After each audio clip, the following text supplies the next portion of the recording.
buenas noches, señores. Bienvenidos a Santo y Seña, donde hoy vamos a desnudar una de las tantas facetas de la pequeñez humana. Porque en este caso, las víctimas son las personas con discapacidad. Las víctimas y los denunciantes. Específicamente, deportistas uruguayos de élite, cuyo principal obstáculo no es ese hándicap motriz con el que arrastran desde su nacimiento o a raíz de un accidente, sino ese organismo que con la plata de todos nosotros debería ayudarlos a competir internacionalmente.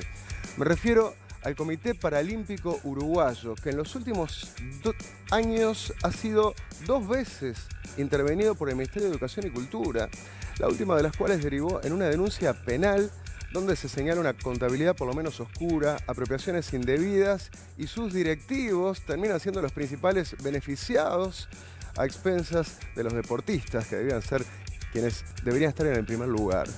Es por eso que a partir de este momento nuestro santo y seña podríamos decir que es, sí, currando con la discapacidad.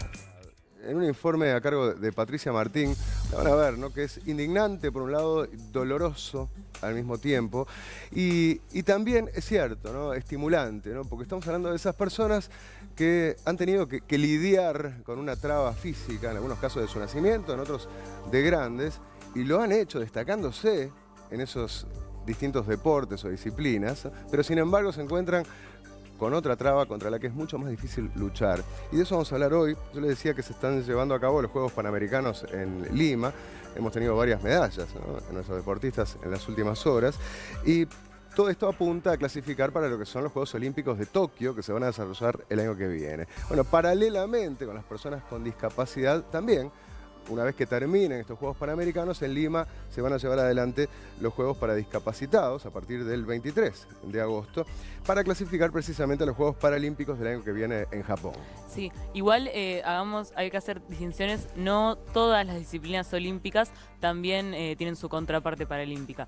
Me estaba fijando y existen 27 disciplinas paralímpicas, mientras que en los Juegos Olímpicos son 67. Claro. Y cuando decimos disciplina, por ejemplo, nos referimos a atletismo, que puede tener 100 metros llanos, cosas con vallas. Acá estamos viendo los distintos deportes en los Juegos Paralímpicos. ¿Ah? Algunos que dicen, van a venir más. Cuesta fútbol 5, como una persona ciega puede jugarlo. Bueno, ya lo van a ver, pero es así.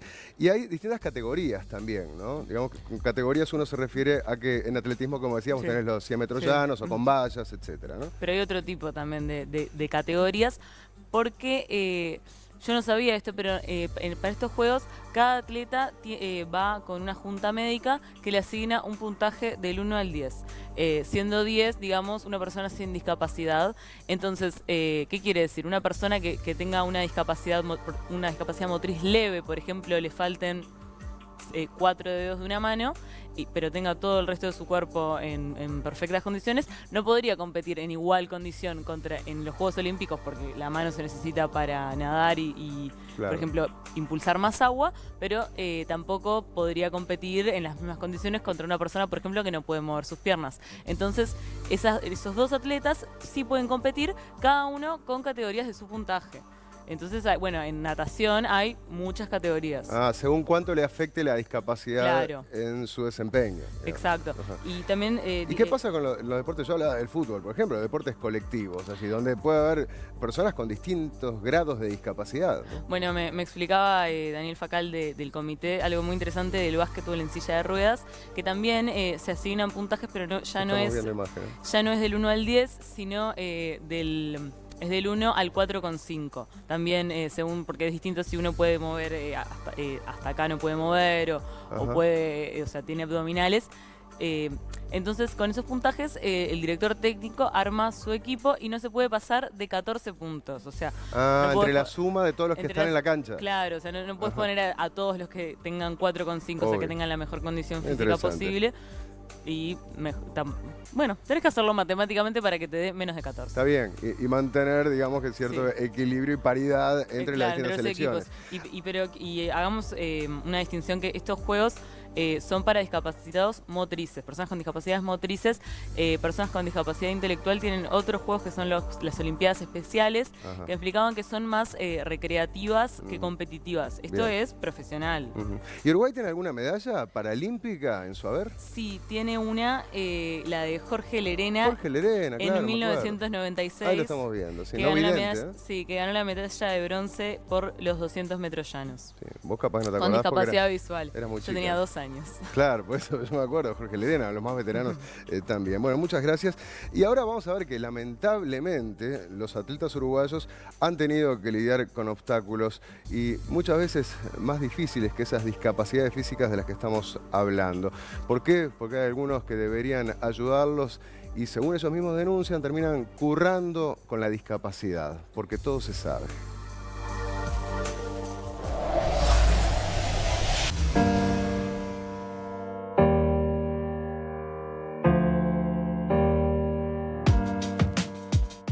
Mi discapacidad es PC, parálisis cerebral. Tengo una lesión desde nacimiento. Eso me genera una espasticidad en todo el cuerpo y una dificultad para caminar.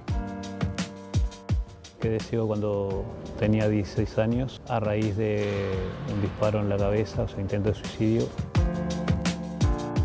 Yo nací con glaucoma, pero tuve la oportunidad de ver hasta los 15 años. Ya ahí quedé ciego total. Tenía aproximadamente 18 años, me vinculo al deporte, empiezo a hacer básquetbol en silla de ruedas. A los 21 me empezó a convocar Rubén Acosta, una eminencia del deporte con las personas con discapacidad de nuestro país, y José Martínez, en aquel momento el presidente de una institución llamada Codepar. Son los dos que empezaron a motivarme para que viniera. Luego hice tenis de mesa, era un jugador, no una estrella, pero sí me defendía. Comenzamos haciendo lanzamientos de bala y disco, jabalina, y después empecé a entrenar, empezamos a hacer 100 metros también. En el 95 fui al Panamericano y salí segundo en tenis de mesa. Después tenía el récord nacional en C5, que es la categoría mía de natación. Si bien ya tenía superado el hecho, la decisión que había tomado y demás, siempre digo, tuve que quedar ciego para aprender a ver.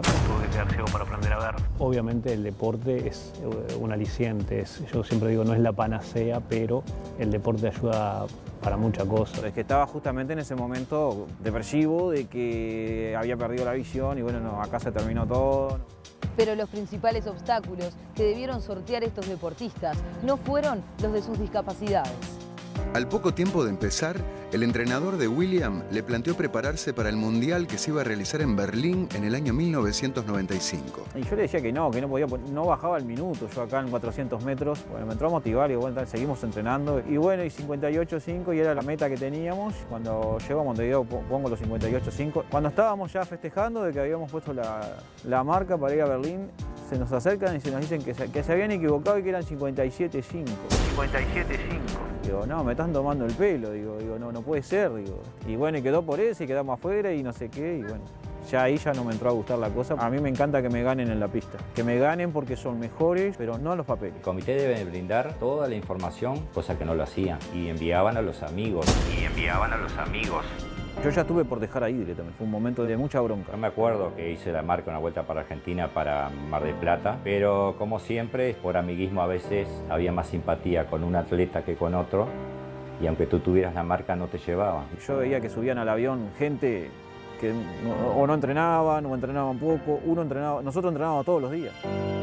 Daniel recuerda por esos años un viaje en el que fueron a competir en básquetbol a Argentina, donde tuvo una mala experiencia con la jefa de delegación. Habían carteles que el agua de la canilla no era potable y no se podía tomar. Nosotros nos sentamos en una mesa y la señora Cristina Rosselló se sienta en otra mesa. Ella obviamente consume un vino embotellado, me acuerdo, todo eso. Que está bien, seguramente lo pagaba ella de su bolsillo, pero como jefa de delegación tenía que también, ¿no? Tenía deportistas a cargo, ¿no? Y nosotros consumimos el agua de la canilla. A los 2 o 3 días nos invita al parque, hay un parque en Mar del Plata muy conocido, parque acuático. Nos invita a todos nosotros a ir, que ella pagaba la entrada. Yo a lo cual dije que no iba, porque me sentí indignado. O sea, me querés pagar una entrada al parque y no me compraste una botella de agua para tomar, que era importante, y me puedo agarrar una diarrea, lo que sea, en pleno ¿Entendés? No lo podía creer. Y cuando volvimos a Montevideo, yo hice la denuncia como corresponde, ¿no? Hice la nota, la presenté en OMPLI. Y bueno, esas malas prácticas, al parecer, se contagiaron en el tiempo y siguieron. La gota que colmó el vaso fue cuando fuimos al cenar en Buenos Aires y no había lugar para el entrenador de nosotros en el hotel porque no había para pagarle. El entrenador de nosotros durmiendo en un sobredormir abajo un árbol. El entrenador de nosotros durmiendo en un sobredormir abajo un árbol. A mí eso no me gustó. En ese momento también me acuerdo que quedó un atleta, uno o dos atletas quedaron en Montevideo y que formaba parte de la posta 4% para llevar 2 personas, una masajista y una otra persona que no sé a qué fue, que creo que fue a pasear a Buenos Aires a hacer compras. Por mejor marca técnica que tuvieras, por más que fueras bueno en la pista, lamentablemente se arreglaban las cosas en los papeles de otra manera. Le dije al entrenador, bueno, Rubén, termino acá, cuelgo los zapatos, no corro más. Y así fue. Y en ese momento era el mejor en Sudamérica, ¿no? En el 99 yo fui vicecampeón panamericano. En el 2000, que era Sydney, yo tenía marca B, Andrés Furtado tenía marca A, que había sido campeón panamericano en lanzamiento de jabalina en México 99, y también llevaron creo que un atleta solo. Presentabas el plan de trabajo con la marca realizada, simplemente te decían que no había cupos, pero antes te decían comiencen a trabajar. Una delegación no se compone, como se hace habitualmente acá en Uruguay, de varios dirigentes y un atleta, que lamentablemente es la historia del Uruguay, ¿no? Yo estaba en coordinación con la gente de Argentina y llevaban todas las disciplinas, pasaban los 50 atletas. Estamos hablando de algo que tiene que ver con la dignidad, que tiene que ver con el esfuerzo de un ser humano. ¿Sabes lo que era estar en el living de mi casa con mi familia y escuchar a Mario Berti decir Álvaro Pérez fue llamado al punto de largada en Atenas 2004 para la maratón y no se presentó?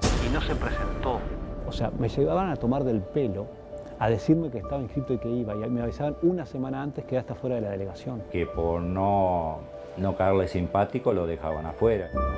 En el 2008, Álvaro nuevamente puso la marca para las Paralimpiadas que se realizarían ese año en Beijing, compitiendo en maratón. Pero fue más fácil poner la marca que lograr sobrepasar las trabas para poder ir. No me aceptaban la marca porque decían que no era una marca reconocida oficialmente. Después que les gané esa pulseada, me ponían diferentes tipos de excusas. Yo necesitaba llevar 2 guías para que me hicieran 21 kilómetros cada uno de guía. El atleta ciego tiene que llevar su guía o sus 2 guías según la longitud de la carrera. Me ponían la barrera de que no había dinero para llevar 2 guías y demás. Inclusive ya tuvimos la dificultad que uno de los guías se tuvo que quedar fuera de la villa. No se debería trabajar así. A Beijing fue Henry Borges, el judoka, y yo. El entrenador de Henry Borges, como corresponde, también fueron mis 2 guías. Fue la doctora Rosselló, cosa que cuando se la necesitó no se la encontró porque estaba paseando. Y fue Maidan Caputi en esa oportunidad, que creo que fue como jefa de delegación o algo así. Y también, increíblemente, fue una persona que la pusieron como mi entrenador, que no era mi entrenador, que yo no lo conocía, y a mi entrenador, que era quien debía ir a acompañarme, como es lógico, no le permitieron ir. Igual, de todas maneras, él se portó excelentemente, pero él fue muy honesto y me dijo, mira Álvaro, yo soy profesor de educación física, pero de entrenamiento no sé nada. Dice, así que vamos a hacer lo que te indique tu entrenador, inclusive fuimos defendidos por él. Vivimos situaciones, por ejemplo, cuando estábamos en el aeropuerto de New York, que tuvimos que hacer una escala de 9 horas, estas señoras, las cuales reciben plata de varias instituciones a nivel gubernamental, inclusive a veces ayudas del exterior, no nos pagaban para comer ahí, que estábamos todos con hambre y tuvimos que hacer una colecta entre nosotros para poder comer. Cuando llegamos a Beijing, estando allá, con nosotros no almorzaban nunca estaban con nosotros. Todos lo contaban, como que quedaban solos y que el profesor se tenía que sí o sí hacer cargo de todo. Y las señoras no aparecían. Mentían que iban a reuniones que tenían que estar, cuando en realidad te iban a pasear, a recorrer lugares muy pintorescos. Nos pasaba que íbamos a salir para entrenar y no estaban los autos porque las señoras estaban paseando. Nos pasó también de que se le hacía variados regalos a las delegaciones para los atletas y los integrantes de la delegación, y nos enteramos por otras delegaciones, ¿vieron qué bueno esto que regalaron tal cosa? Nunca nos llegó un regalo.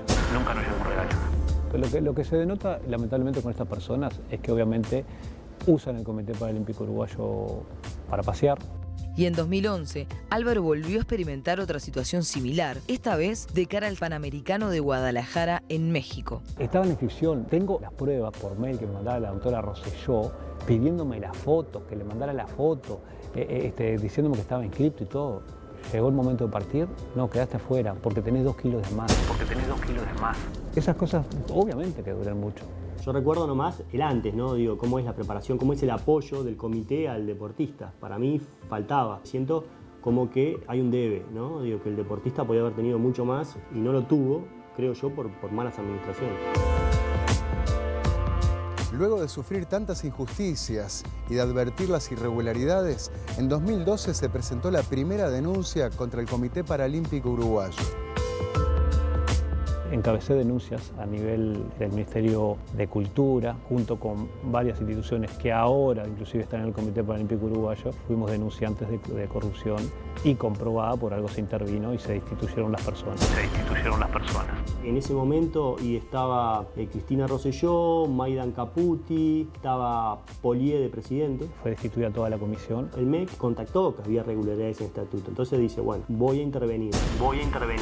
Aparte, pide que las nuevas autoridades que entren sigan investigando un poco más sobre el tema de la parte económica. En esta intervención, el MEC lo que dice es, bueno, hagan elecciones anticipadas, pero hay 2 personas que no pueden volver a ser electas, que era Cristina Rosselló y Maidan Capul. Ahí es cuando me invitan a mí. Me contacta Cristina Rosselló, te damos la vicepresidencia. Me dice, vos quédate tranquilo que esto está ganado, esta directiva es nuestra, ¿no? Era lo que me... Bueno, perfecto.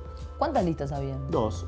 Y en una de las listas se repetía un candidato, que ya hay una irregularidad que no debió pasar. Ahí agarra Graciela Nario, que uno pensaba que las cosas iban a ser diferentes, pero como dice el dicho, salimos de Guatemala a Guatepeor. Lo que pido es una auditoría económica. Me parece que es lo que hay que pedir cuando uno entra. Yo me puedo hacer cargo desde el momento que asumo, no para atrás. Y como siempre digo, a mí me fallan las piernas, no la cabeza, así que vamos a hacer la auditoría. Y bueno, la auditoría económica dio una cantidad de cosas. Habían cuentas desde el comité hacia el hijo de Cristina. Rosselló, había una transferencia bancaria. No se podía transferir a la cuenta de nadie. Bueno, eso nunca se aclaró. Yo lo que pido ahí es que se haga una denuncia. Acá es fácil. O tenés el dinero, o devolvés el dinero, o traes la boleta. Si no hay boleta y no hay dinero, hay denuncia. Pero en ese momento no quisieron hacer la denuncia. Pero a todo esto, faltaban apenas unos meses para los Juegos Paralímpicos de Londres 2012. Nos enteramos de algo que no sabemos quién corrió con esos gastos, pero sabemos que la doctora Cristina Rosselló fue a Londres para ver las instalaciones donde iba a estar alojada la delegación. Me río, sí, me tengo que reír, porque alguien va a ver las instalaciones. Cuando estamos hablando de delegaciones importantes, donde hay variedad de discapacidades. Cuando vos llegás con 180 atletas, tenés que ver dónde los ponés rápidamente. Pero nosotros que llevamos un solo atleta y tiene un problema en una mano, que puede subir escaleras y que no justifica una ida, ¿no? Y en esos Juegos Paralímpicos, Álvaro Pérez una vez más puso las marcas para poder estar en Londres. Fui a Argentina, que me costé los gastos yo, que no tuve apoyo de nadie, a poner las marcas y logré la mejor marca técnica. Sin embargo, una vez más, no lo convocaron. Clasificó para ir a Londres y pobre Álvaro lo dejaron sentado acá en Uruguay. ¿Por qué no fueron más? No sé por qué no fueron más, pero yo estaba convencido de que no podían ir más. Ya estaba todo pactado quién iban a ir a Londres. A Londres iba a ir la doctora Nario y Matos, la secretaria general. Pero estaba Anastasiuk, que es una estaba también la directiva, es profesora, y Anastasiuk en ese momento dice, bueno, pero acá el que tiene que ir a Londres, Daniel, que es el único representante de las personas con discapacidad, que en definitiva era real, porque no había ninguna otra persona con discapacidad en la directiva. Algo que siempre me llama poderosamente la atención, que los discapacitados nunca tienen los cargos de poder. Dice Nario, igual yo voy a ir porque yo soy la presidenta. Finalmente, a Londres viajó la doctora Nario como jefa de delegación, Daniel Facal como delegado, y el único deportista fue el nadador Gonzalo Dutra, junto a su entrenador Bruno Zanetti. Pero desde el principio hubo errores con la inscripción. Gonzalo desde chiquito destacó en el estilo pecho y en este caso, por desconocimiento, o vaya uno a saber por qué, sucedió que a Gonzalo lo anotaron en 2 pruebas que no eran el estilo pecho, que eran el 100 metros espalda y el 100 metros mariposa. Como que no se preocupaba el deportista, había que llevar a uno para ir, es la sensación que nos deja. Pero en los Juegos de Londres hubo otras cosas que llamaron la atención, como por ejemplo la cantidad de dinero que se llevó para costear gastos durante la competencia. Se piden más de 5.000 libras en viáticos. Yo fui a Perú con una delegación de básquetbol, que éramos 15, llevé $1.000 traje plata. Tenemos 4 en una villa paralímpica donde vos tenés la comida que quieras. Te servís las veces que querés, todo gratis obviamente. Todo el tiempo abierto las 24 horas. No tenés que gastar absolutamente nada. Yo dije, bueno, dame 2.500. ¿A mí? ¿Por qué? Dije yo. Yo quiero por lo menos tener 2.500 a resguardo. ¿Cómo vamos a llevar 5.000? Y durante los Juegos de Londres en 2012, también hubo situaciones que molestaron tanto al entrenador como al delegado Daniel Facal. En el caso de Daniel, siempre estuvo presente, nos acompañó en todo momento. Y en el caso de la presidenta, que incluso iba como jefa de misión, estuvo poco y nada presente. La señora hizo su vida, se levantaba todos los días al mediodía. Tuvimos que, con el técnico y con el atleta, ver qué cosas había que hacer y qué no. A su vez, en los Juegos Paralímpicos hay personas del país organizador que se ofrecen como voluntarias para poder ayudar a las delegaciones y oficiar de traductores. Rosa era la taller designada para Uruguay. Yo estaba para ayudarles en cualquier cosa que podía y para traducir y ayudar en reuniones. Rosa, una señora espectacular, ella se ofreció a ser voluntaria de Uruguay. Más que la taller de la delegación, era como una especie de sirvienta personal. Sin embargo, desde Londres, Rosa no tiene el mejor recuerdo. Hicimos mucho shopping con la presidenta, varias veces tenía que acompañarla. Nosotros lo que veíamos que la jefa de misión se la llevaba para hacer, no sé, paseos o cosas por el estilo. No como guía turística ni como para estar paseando por toda la villa, no corresponde. Estoy de acuerdo con esto, que paseaba más de lo normal. Por lo que yo veía hablando con otros voluntarios de otras delegaciones. Horas y horas de shopping. Compraban ropa y zapatos. No la veíamos y no sabíamos tampoco dónde se encontraba en los momentos que por ahí la precisábamos. Estuvo en un entrenamiento que fue muy gracioso, incluso porque le digo, Gonzalo, miró para el costado y nuestra jefa de delegación estaba durmiendo en la silla donde fue a observar el entrenamiento.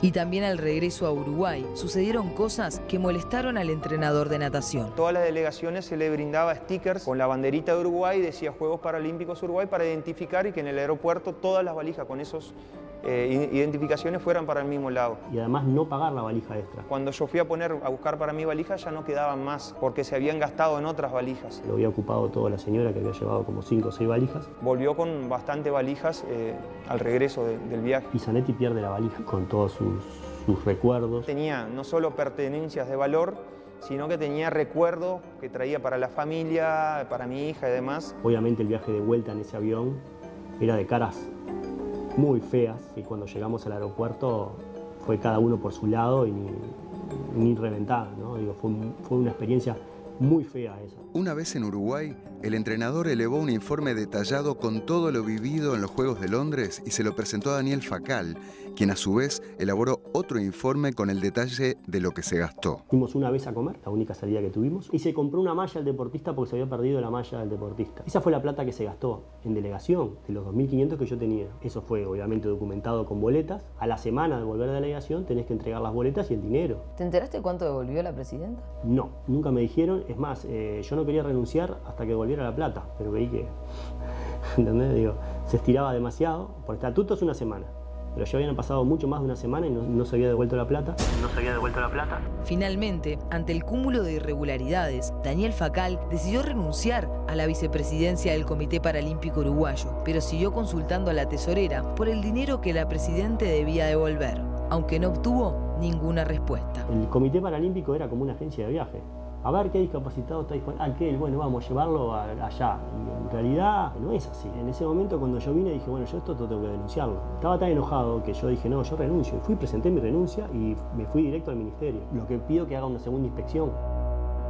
Y luego de las nuevas denuncias, el Ministerio de Educación y Cultura intervino por segunda vez al Comité Paralímpico y terminó desplazando nuevamente a sus autoridades y convocando a elecciones. Se le notificó a la señora Nario de la intervención y la fecha de la notificación. Las llaves nunca fueron entregadas. Los libros no estaban, también se les pidió. Primero dijo que los tenía, después dijo que lo iba a entregar a donde tenía que entregarlos. Los libros nunca aparecieron. Se gastaban fortunas en roaming de teléfono, viajes en remis, comidas. Era genial. Las cuentas se vaciaron, eso es algo gravísimo. Las cuentas bancarias se vaciaron, totalmente, vaciadas. No quedó plata ni para pagar la luz. se retiraron $8.500 en un mes. De eso no hay una boleta y tampoco se sabe en qué se usó ese dinero. Le preguntamos a la tesorera dice que estaba desvinculada del comité de hace más de un año y pico. Le preguntamos a la secretaria general, estaba en la misma situación, o sea que el comité se regía por una sola persona, que en ese momento era la presidenta. Hablamos con el contador y bueno, el contador nos dijo que hacía 2 años que no recibía ninguna información de salidas, de entradas, de boletas, de nada. Si no hay deportista, no hay dirigentes que viajen a ningún lado. Y después de Londres ya bajé los brazos, o sea, que soy el que más aguantó tanta injusticia. Pienso en los que vienen atrás, ¿no? Que no les pase lo mismo que nos pasó a nosotros. Tú pregúntale al Comité Paralímpico, más allá que el judo que logró algo, ¿qué devolución le dieron al país con todo el dinero que se gastó? Soy el deportista del Uruguay que ha clasificado a más Paralimpiadas en la historia del Uruguay, pero pude ir solo a una Paralimpiada. ¿Será esto el fin? No lo sé, pero digo, por lo menos que se sepa lo que se tenga que saber, que de una vez por todas aparezca el dinero.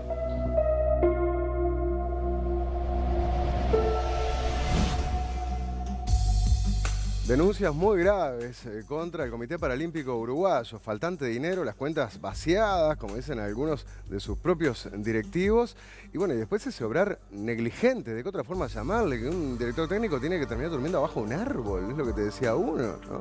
O en el caso de otro, que el entrenador no fue, y el que fue le confesó, mirá, yo de entrenamiento no sé nada.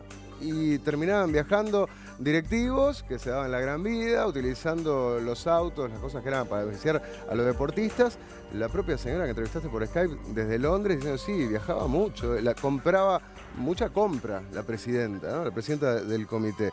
Y bueno, y esta gente demandando que se cumpla con el objetivo primordial, porque como decía ellos, recién uno decía, si no hay deportistas no hay directivos que viajen, ¿no? Se supone que son la razón de ser de toda esta movida.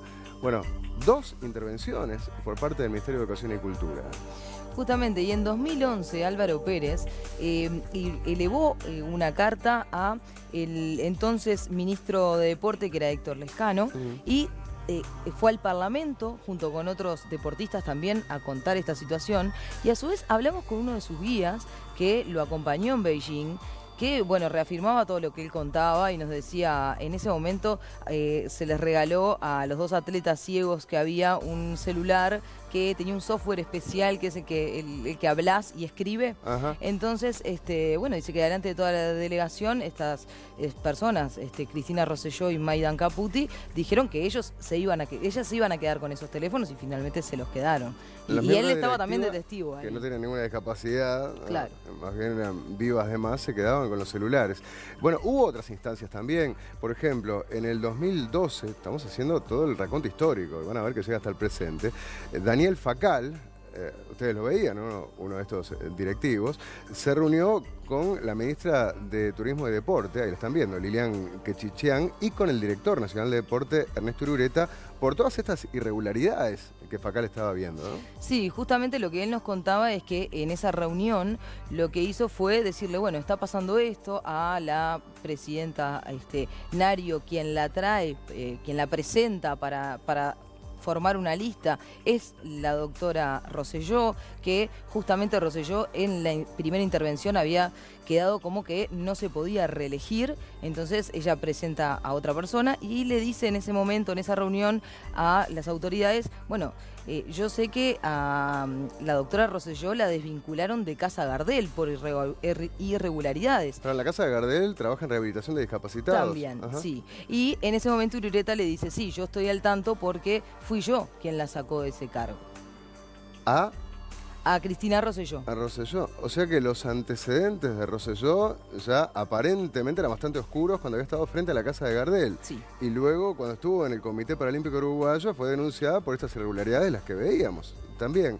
Desde la Secretaría de Deportes nos dijeron que efectivamente la doctora Rosselló había sido trasladada de la Casa de Gardel en el año 2005. No nos dijeron los motivos. Claro, no tenían como que la habían separado del cargo por una irregularidad, pero denuncia en realidad no hubo. Bueno, pero sigamos con la historia del Comité Paralímpico Uruguayo. Sí, años más tarde, en 2015, es que el Ministerio de Educación y Cultura interviene y designa a la doctora Margot Abril para que sea la interventora. Ajá. En 2016, ella es que realiza la denuncia penal. O sea, hace la intervención y es tan grande el cúmulo de irregularidades y tan graves que dice, acá puede haber hechos de apariencia delictiva. ¿Ah? Y como vamos a ver en el documento a continuación, fíjese, la interventora lo que escribe.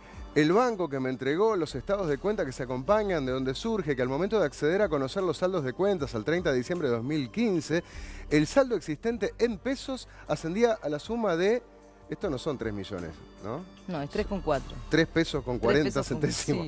Sí. Y en dólares, 26 dólares, dejándose constancia con respecto a esto según documentación parcial obtenida por el Banco República, que en el último mes y medio de actuación se retiraron 7.512 dólares, desconociéndose qué actividades se destinaron los fondos anteriores por no poder acceder a la contabilidad. Por eso hablamos del oscurantismo también de todos estos números. Y además de denunciar que no se podía acceder a los libros contables, fíjense lo otro que señala la interventora en la siguiente imagen. El accionar de la doctora Graciela Nario, que era la presidenta del comité, sí, ¿verdad?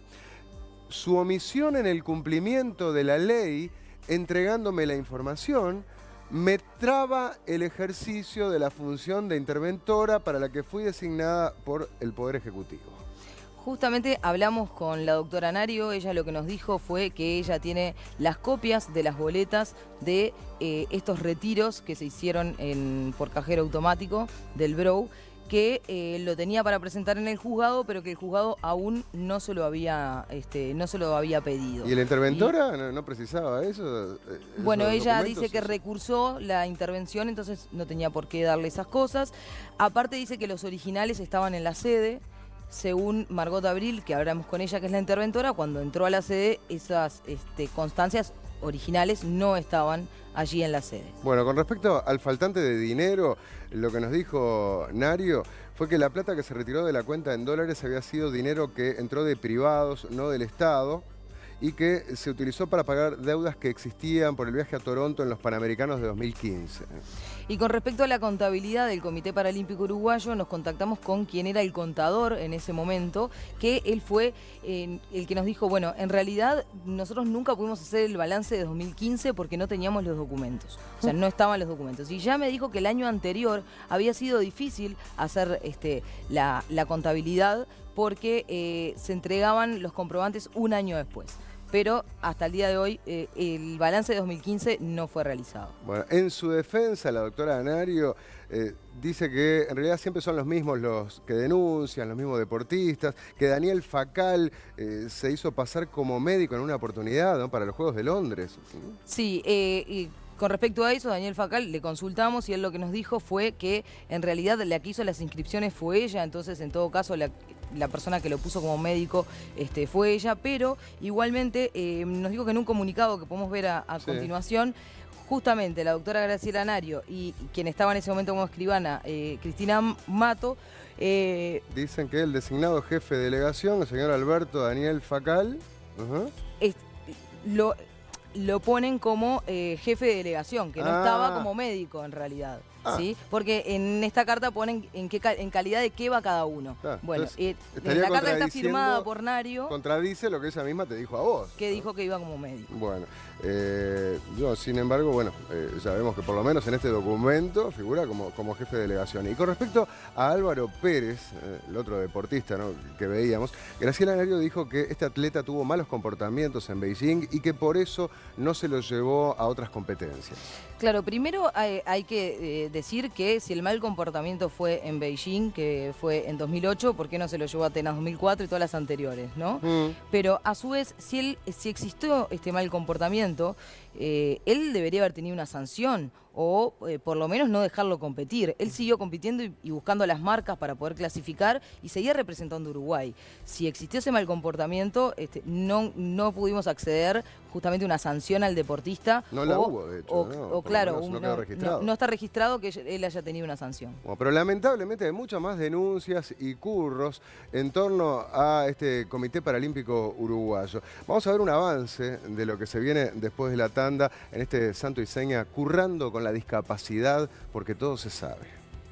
Del comité nos decían que no iba a haber plata. Yo hipotequé la casa a mi madre y le dije al muchacho, nos vamos. Me parece horrible que viajen directivas a costa de los atletas. Si Uruguay, en lo que es deporte olímpico o paraolímpico, no tiene buenos resultados, pues no tiene apoyo. Ya no sé qué más hacer, ya no sé a quién más llamar. Estamos muy lejos en Uruguay de tener un rendimiento deportivo realmente aceptable. Y ahora lo que vamos a ver es algunos de los mensajes que han estado llegando sobre el tema de hoy, currando con la discapacidad. Fernando. Sí, Cristian dice, yo gané medalla de bronce, tercer puesto en Mar del Plata el año pasado en el Sudamericano. El Estado no nos apoya para nada para competir. Fuimos a Mar del Plata invitados por la provincia de Buenos Aires. Quedamos clasificados para el Mundial de California. Fueron todos los países de América menos nosotros, porque el Estado dijo que no tenía plata, pero para otras cosas hay.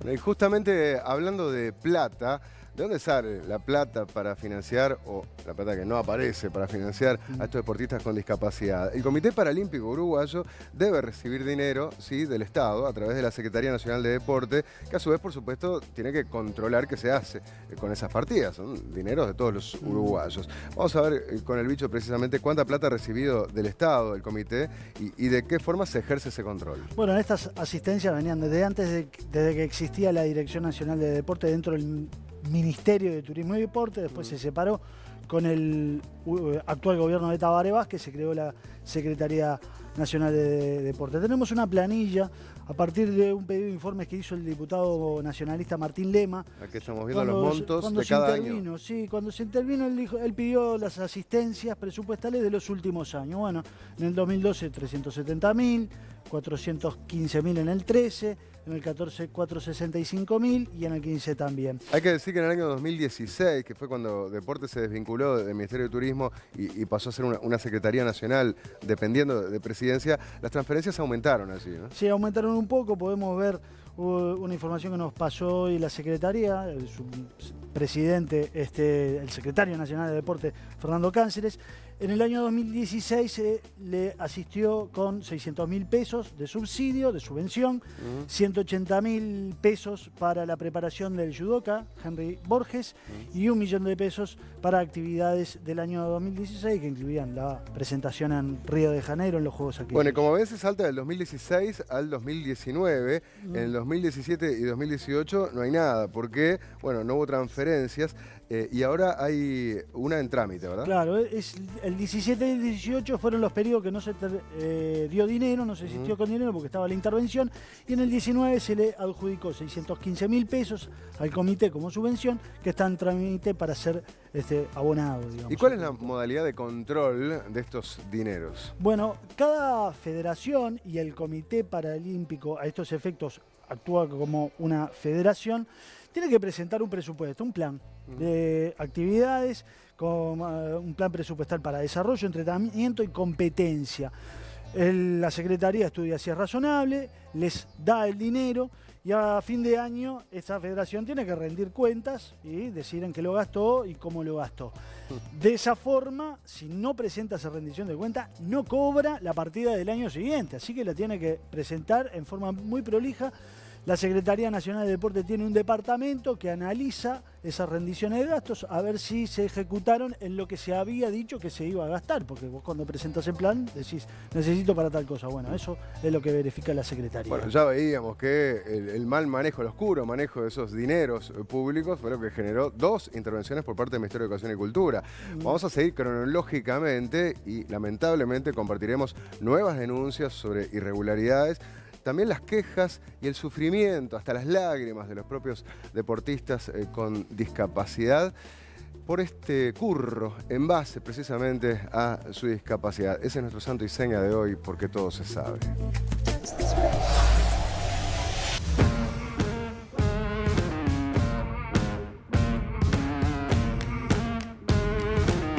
Luego de los Juegos Paralímpicos de 2012, se realizaron denuncias ante el Ministerio de Educación y Cultura por diversas irregularidades en el Comité Paralímpico, pero no fue hasta fines de 2015 que se decidió intervenirlo. Y mientras tanto, los deportistas seguían sufriendo las consecuencias de una mala administración.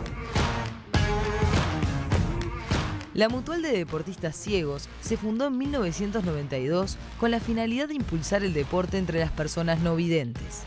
En el año 2013 se disputó en Chile la Copa América de Fútbol para Ciegos y la selección uruguaya debía viajar para buscar clasificar a los Panamericanos de Toronto. Del comité nos decían que no iba a haber plata. Yo no puedo hacerlo un año entero practicar para decirles ahora que no van a la Copa América. Arriésguense y cuando vengan hagan el trámite nuevamente. Y bueno, yo hipotequé la casa a mi madre. Y le dije a los muchachos, nos vamos. Fuimos y compitieron y clasificaron para Toronto. ¿Cuánta plata se gastó en ese campeonato? Gastamos como $9.000. Ahora tengo que recuperar la plata. El presidente de la Mutual hizo las gestiones con la Secretaría Nacional del Deporte de Presidencia para que le reembolsara el dinero que había puesto de su bolsillo. Sí, está todo bien, la plata se le va a dar. Cuando nos dieron la plata, inclusive la muchacha conversando con ella, que nos dan el vale y todo para después ir a buscar el dinero, dice, che, pero vos sabés que acá hay un problema, dice. El Comité Paralímpico pidió cerca de $20.000. Para el campeonato de ustedes, el mismo que gastaron 9. Sí, para que íbamos a viajar nosotros. Le digo, yo no tengo ni idea, le dijo.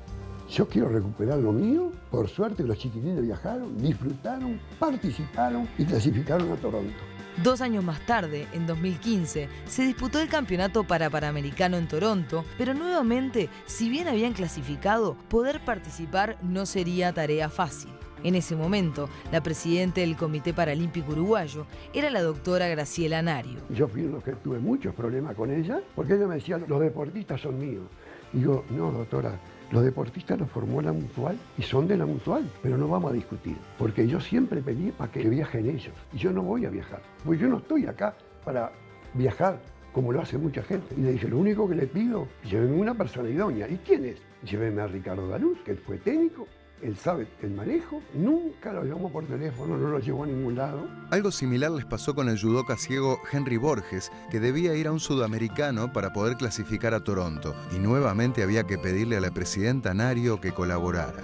Hicimos no sé cuántos pedidos para que lo mandaran, no quería saber de nada. Allá la cansada dijo, bueno, está, lo vamos a mandar. Gana la medalla de bronce que le daba el pasaje directo. Hay otra pelea para que lo llevara a Toronto, no, pero tiene que llevarlo. Sí, pero yo el presupuesto no me da y son muchos que esto. Y yo entiendo que a veces los presupuestos que te dan no te alcanzan. Digo, es un competidor solo, no sea mala. Tiene que ir. Peleamos hasta que dijo, bueno, está, lo vamos a llevar. Y así fue que Henry ganó la medalla de oro. Después la señora se sacaba fotos, era mío el competidor. Alfonsina Maldonado y Gonzalo Acosta son 2 deportistas uruguayos que quedaron discapacitados luego de sufrir sendos accidentes y ambos hicieron su carrera en el exterior. Tenía apenas 6 meses y bueno, fue un accidente doméstico, una vela se cayó, el cual perdí mi mano izquierda que se carbonizó por completo. Tengo una lesión medular y me pasó 2 días antes de cumplir 29, volviendo de una Semana Santa en La Paloma, básicamente me atropelló un auto. Estuve 32 días en coma,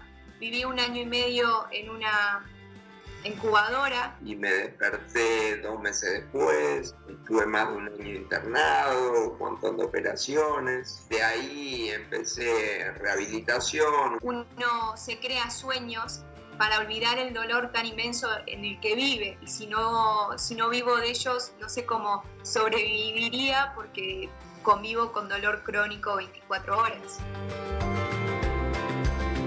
Alfonsina nació en Florida y desde niña tuvo fascinación por los caballos. Quería competir, pero sus padres no tenían los recursos necesarios y a los 21 años se fue del país detrás del sueño de ser una atleta paralímpica. Me fui de mi país porque me cerraron las puertas, porque tampoco mi familia tenía los recursos para ayudarme, y también comprendí que si uno quiere ser un atleta de alto rendimiento tienen que entrenar con los mejores. Si no estás 5 años entrenando, por lo menos, al nivel alto no llegas. Trabajé durante 2 años a cambio de casa, comida y una clase al día. Y cuando empecé a poder levantarme, que eso fue en el 2002, vi que había gente que jugaba en silla y me puse a probar y vi que se podía jugar. Hasta que llegué a Yeguada del Lago, ahí es donde empecé realmente a practicar dressage, es más conocido por adiestramiento en Uruguay, y yo siempre lo digo para que la gente lo entienda, es como un baile con tu caballo. Gonzalo Acosta es un jugador de tenis de mesa en silla de ruedas, uruguayo, pero vive en Argentina desde hace tiempo. Cuando llegué a un un techo en Mar del Plata, que no había gente con quien entrenar, me vine a vivir a Buenos Aires. El fandango, un viejo lunático, que bueno, era muy difícil montarlo. El primer entrenador que tuve, que se llamaba Álvaro, me decía: este caballo es insoportablemente mañoso, no puede competir. Y yo le decía: bueno, es lo que tenemos y en esto tenemos que competir. Para la selección argentina jugué 12 años. El último Panamericano que jugué para Argentina quedé medalla de bronce individual y medalla de bronce en equipo. Uno de los internacionales me había visto un entrenador, así que él se ofreció a entrenarme para los Juegos de Río. Busqué para ella un caballo en Brasil. Me tuve que mudar a Portugal. Envió el caballo aquí, ella ha venido aquí, ha estado aquí en una casa pequeñita que tengo aquí al lado de la mía. Zigzag, la Sasa G, se lesionó a los 3 meses de entrenamiento y nuevamente nos quedamos sin nada. Faltaban 15 meses para Río y el entrenador me dijo: es imposible encontrar un caballo. Yo le dije: no, lo vamos a encontrar. Encontramos a Da Vinci, él nunca había competido y fue una odisea porque Da Vinci tenía comportamientos muy agresivos, me desgarró los aductores, cuando entrenaba me sangraba todo el muñón y a mí no me importaba, porque cuando uno quiere algo no hay límites, no hay límites. Era muy violento, muy complicado, y ella con su paciencia y su tiempo libre consiguió poner lo posible. En todo ese proceso fue muy difícil porque yo tenía que también ser manager, así que terminaba de entrenar y me dedicaba a buscar recursos para poder entrenar, para poder sobrevivir y para llegar a Río. Pero para clasificar a los Juegos Paralímpicos de Río 2016, Alfonsina necesitaba presentarse a 3 pruebas internacionales. Cada prueba internacional tiene un costo de casi 5.000 euros. Fue una odisea realmente llegar, los recursos eran mínimos. Y siempre faltaba dinero y siempre faltaba todo. Sí logré hacer las 3 pruebas obligatorias para acceder a una invitación especial. Personalmente nunca he cobrado nada por entrenar, por el gusto de verla, porque realmente daba gusto su dedicación, su manera de estar, eso te animaba a seguir entrenándola. A todo esto, a fines de 2015, unos meses antes de los Juegos de Río, el Ministerio de Educación decidió intervenir por segunda vez al Comité Paralímpico debido a las denuncias de irregularidades. Para hacer una inscripción a los atletas hay que tener una clave internacional. La clave internacional la tenía la señora Nario. La señora Nario no quería dar la clave. Entonces el gobierno uruguayo decía que la presidenta ya no era más presidenta porque había intervenido, y el Comité Paralímpico Internacional decía que todavía era la presidenta, entonces no querían dar la clave. En el medio estaban los deportistas. El ministerio nos presionaba: ustedes, que pase lo que pase, pero los deportistas tienen que ir. No se sabía si los atletas iban a viajar, los uniformes llegaron a último momento, todo fue muy estresante. En Río de Janeiro el Estado toma la iniciativa, ya un poco más viendo que la situación era bastante difícil, envía un emisario a los Juegos con la información que tiene toda detallada de lo que está pasando, se junta con las autoridades del Comité Paralímpico, le explica cuál era la situación y ahí sí el Comité Paralímpico manda una carta desvinculando a la señora Nario. Y en medio de todo ese estrés, los atletas uruguayos seguían preparándose para competir en los Juegos de Río. Muchas veces no somos conscientes de la preparación que tenemos que tener los atletas y que tiene que existir más apoyo. Todo lo que hiciera era para llegar a Río 2016 como terminó llegando, pero en condiciones psicológicas no ideales, porque tenía un desgaste por el camino, que le faltaba todo. Viví situaciones de mucho estrés en la Villa Olímpica. Ya no era normal en las condiciones que llegamos, que faltando 48 horas para que Da Vinci embarque, no estuviese el dinero para el embarque. Y eso es una angustia y una presión increíble. Faltaba todo. Pasaba el día al teléfono, era impresionante. Yo me ponía en mi habitación en Portugal y me encerraba a llorar y decía: ya no sé qué más hacer. Ya no sé a quién más llamar. Impresionante el estrés que tenía permanente. Se supone que cuando un atleta ya clasifica un evento, vos te tenés que olvidar de los recursos económicos. Al último momento ha sido una angustia tremenda. Para ella era todo el objetivo de años y años de dedicación. He sufrido mucho, lo he hecho con mucha voluntad, con mucho amor por lo que hago, pero cuando estuve ahí solo pude emocionarme porque realmente no podía creer que lo había logrado. Me hubiese encantado llegar a los juegos como un atleta normal, como un atleta que va y puede disfrutar de lo que tantos años y que tantas horas ha entrenado para representar a su país, que es lo más grande que hay. Los entrenamientos de los días anteriores, muy bien.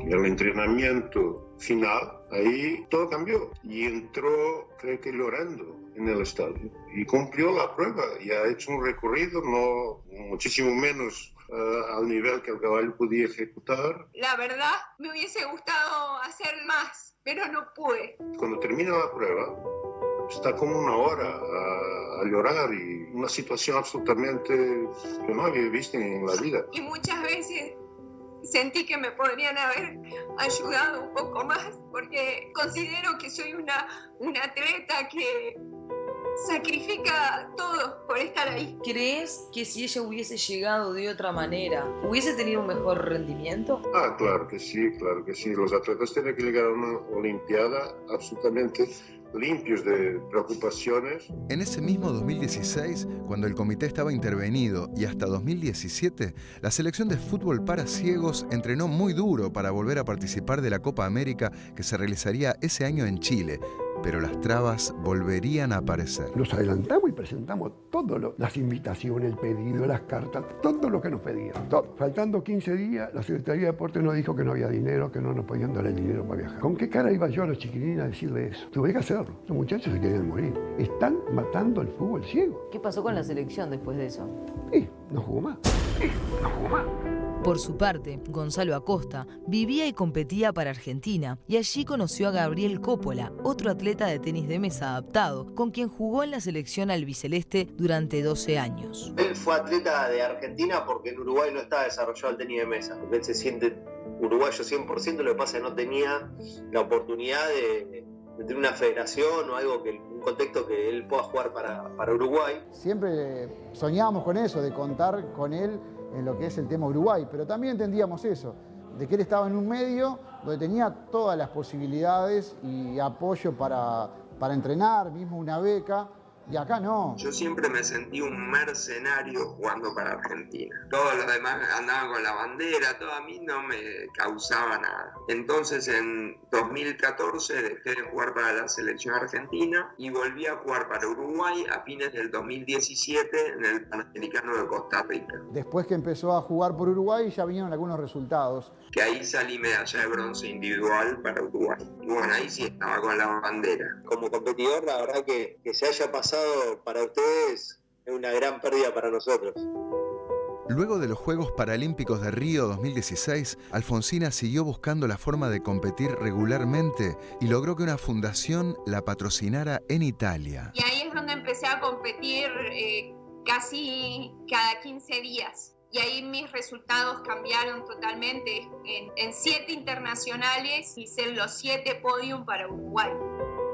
Alfonsina logró llegar al puesto número 5 del mundo y comenzó a prepararse para el Campeonato Mundial que se disputaría en septiembre del 2018 en Estados Unidos. Como el comité aún no tenía autoridades designadas, decidió pedirle colaboración a la Secretaría de Deportes para costear algunos gastos. La Secretaría de Deporte informó que el dinero tarda 90 días en salir, que se busque una opción, lo cual la federación me dijo que ellos no tenían recursos y 4 días después me dejan un email que no se llegó a tiempo con la transferencia.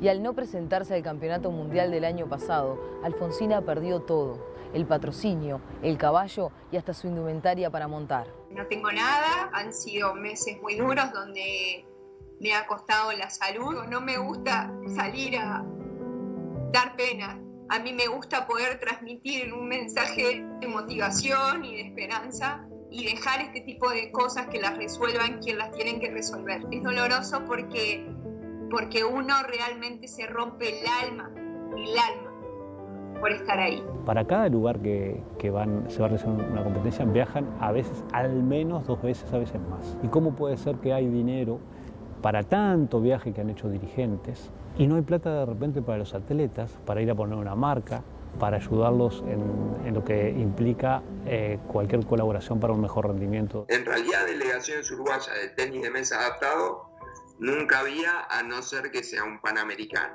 En esos casos yo veía más dirigentes que jugadores. Y de hecho, los jugadores que vi en esos eventos no los vi más en otras competencias. Me parece horrible que viajen directivas a costa de los atletas y a la hora de pedir un recurso para el atleta no existe un recurso para el atleta. Clasificás a los Juegos Paralímpicos, es la meca donde puede llegar un deportista y deberías tener el apoyo necesario. O sea, analizar el fútbol, analizar actualmente el rugby, son deportes que tienen muy buenos resultados. ¿Por qué? Porque tienen mucho apoyo. Si Uruguay, en lo que es deporte olímpico o paraolímpico, no tiene buenos resultados, es porque no tiene apoyo. A todo esto, una vez finalizada la intervención del Comité Paralímpico Uruguayo, en septiembre del año pasado había que designar autoridades. Alguien levantó la mano y dijo, bueno, a mí me gustaría que la presidenta sea la doctora Cristina Rosselló. Cristina Rosselló había sido secretaria general del Comité Paralímpico cuando sus autoridades fueron destituidas durante la intervención del 2012 y el Ministerio de Educación había prohibido incluso su reelección. El presidente de la Federación de Tenis de Mesa, Miglietti, que conoce un poco del tema de lo que ha pasado, ¿no? Yo voy a decir que a mí me gustaría que Fakal fuera presidente. Se votó y me extrañó muchísimo que las instituciones que en su momento habían denunciado la salida, habían pedido directamente la cabeza, ahora estuvieran votando de vuelta. Lamentablemente me llama en ese momento quien era secretaria de APRI y me dice, Álvaro, no te podemos seguir apoyando con las denuncias porque nos están empezando a ayudar en todo lo que habíamos pedido. Fue muy triste para mí, fue la gran decepción. Yo pregunto, si una institución es intervenida, se llama lesiones, bueno, todo el proceso, ¿pueden volver los mismos que llevaron durante mucho tiempo a que el Comité Paralímpico fuera intervenido? ¿Aceptan que sea la representante máxima a nivel internacional? No parece racional. Me votaron a mí como suplente de presidencia, que hasta el día de hoy me cuestiono si mantenerme en el cargo en una presidencia donde hubo irregularidades. No sé si yo me siento como cómplice, pero otros me dicen, pero tenés que quedarte porque es una forma de controlar y estar. Si vos tenés dirigentes que hace años que están y no producen resultados, ¿es la culpa de los deportistas? Yo creo que ahí tiene que haber una autocrítica de la dirigencia de no poder generar deportistas. Yo estoy en el tenis de mesa, pero porque vivía en Argentina. Por ahí si vivía en Uruguay no sé si hubiera hecho el desarrollo que tuve. Y finalmente, en el pasado mes de febrero, la nueva directiva con Cristina Rosselló como presidente realizó una asamblea en donde una vez más no hubo buenas noticias para Álvaro Pérez. Ahí nos comunican que ese día, 11 de febrero, se terminaba la oportunidad de inscribirse para calificar para ir a Perú, al Panamericano de Perú, que es este año. Yo no sabía si reírme, si llorar. Digo, justo hoy se cierra la inscripción. Digo, yo no puedo creer. Y no estoy a tiempo, dijo Álvaro. No, ya se cerró. O sea, seguimos igual, porque no comunicaron en tiempo y forma. Y la excusa que me pusieron fue, tendrían que haber sido comunicados por las asociaciones respectivas. O sea, culpabilizando obviamente ellos a la Mutual de Deportistas Ciegos. La cual nunca recibió ninguna notificación diciendo que el 11 se cerraba la inscripción de nada. Y Uruguay cada vez lleva más gente al Olímpico, cada vez tiene más medallas, más resultados. Si la respuesta es no, los dirigentes están trabajando mal. Entonces hay que cambiar de dirigentes para que haya un proceso en el que el deporte mejore, haya más deportistas y tengamos más resultados. Lamentablemente yo creo que no es el caso de Uruguay que cada vez tenga más deportistas. Entonces algo no se está haciendo bien. Yo tengo 47 años. Sigo siendo el que sigue ganando. Tengo récord de 3.000, 5.000, 10.000, media maratón y maratón. Tengo récord de lanzamiento de bala. Álvaro se ha ganado todo lo que ha participado en todo. Hasta en el surf. Lamentablemente lo que yo veo en Uruguay es que ellos primero quieren los resultados y que después el apoyo, cuando es totalmente lo contrario. Si no hay apoyo es muy difícil que haya resultados. No puede ser que yo siga siendo el uno en lo que hago. ¿Eso habla de que Álvaro es un superatleta? No. Eso habla de la mediocridad que tenemos en nuestro país. Habla, lamentablemente, de la falta de apoyo que hay en nuestro país. Hace 2-3 años, en la categoría senior del Nacional de Uruguay de parados, salí medalla de bronce. Entonces, salir tercero entre los seniors de Uruguay no habla muy bien del nivel de allá, en cierto modo. Estamos muy lejos en Uruguay de tener un rendimiento deportivo realmente aceptable. Al mando de ciertas instituciones hay gente que está ahí por un hecho de viajar y no les importa nada el atleta. Si hay más dirigentes de atletas, no cierra. O sea, hay una cosa que tenemos que entender todos. Los dirigentes no entienden que están ahí por los jugadores. Yo hace unos meses, por ejemplo, me pidieron el cronograma para Tokio y nadie me respondió. Entonces es realmente triste. Desearía que Alfonsina consiguiera medios para ir a Tokio. Y si puedo colaborar, pues ya aquí estaré. Álvaro, ¿irías a Tokio? Si supiera que voy a tener apoyo, sí, pero convengamos una cosa, vamos a ser realistas. Yo sé que puedo poner la marca para ir en lanzamiento de bala, por ejemplo, pero convengamos, y a no mentirnos, de que no voy a estar en los primeros puestos. Mi sueño siempre que hice este deporte es ir a un olímpico. Clasificar para Tokio es muy difícil, van los campeones de cada continente y la realidad es que ganar el Panamericano es muy difícil.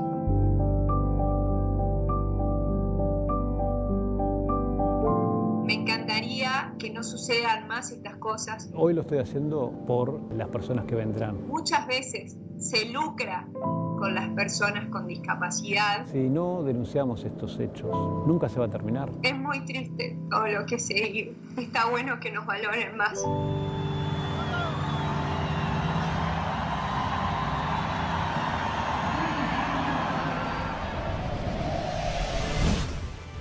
Es muy triste, ¿no? Y es tan conmovedor como indignante escuchar estos testimonios.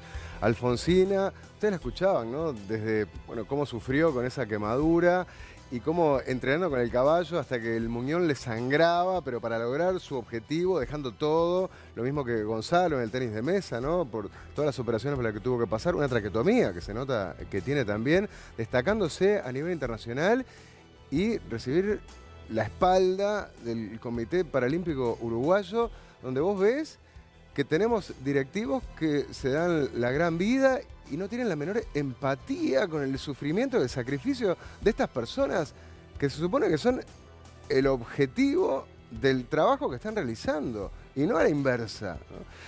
Esta señora Rosselló es la actual presidenta, ¿no? Pero fue secretaria general en el pasado y está en la directiva de hace años. Aparte de eso, ¿no? Desde más o menos de la creación del comité. ¿Década de él? 95. O sea, estamos en la misma rosca, más o menos, con 2 intervenciones del MEC, con una interventora que dice que hay que hacer una denuncia penal y siguen repitiéndose las mismas caras. Ahora es la presidenta. Están llegando mensajes, dice, mi hermano discapacitado, deportista ya en el año 1997, denunció a esa doctora Rosselló frente al Comité Paralímpico y entre ellos se taparon, ¿no? Y ella se le rió en la cara, cuenta. La denunció porque no les daban de comer. ¿Le suena? Esto ya lo escuchamos también, ¿no? La primera parte del informe. Dice que ella se iba a almorzar con la familia y Felipe, el entrenador de esa época, les compraba medialunas y agua. Él a los deportistas, ¿no? Me imagino que es su bolsillo, ¿no? Esa mujer es de lo peor, dice. Y la actual presidenta, después de 2 intervenciones, denuncia penal, está al frente del Comité Paralímpico. Otro también, mi hermano discapacitado deportista, denunció a esa doctora Rosselló, esa es la que te leí recién. Otro, dice yo, entrenador de un atleta ciego, integré la delegación Beijing 2008. Las autoridades van a pasear, inscriben mal a los atletas, lo veíamos, ¿no? Gente que estuvo entrenando y que le dice, mira, se venció el plazo. Es una tomadura de pelo, es más que negligencia, ¿no?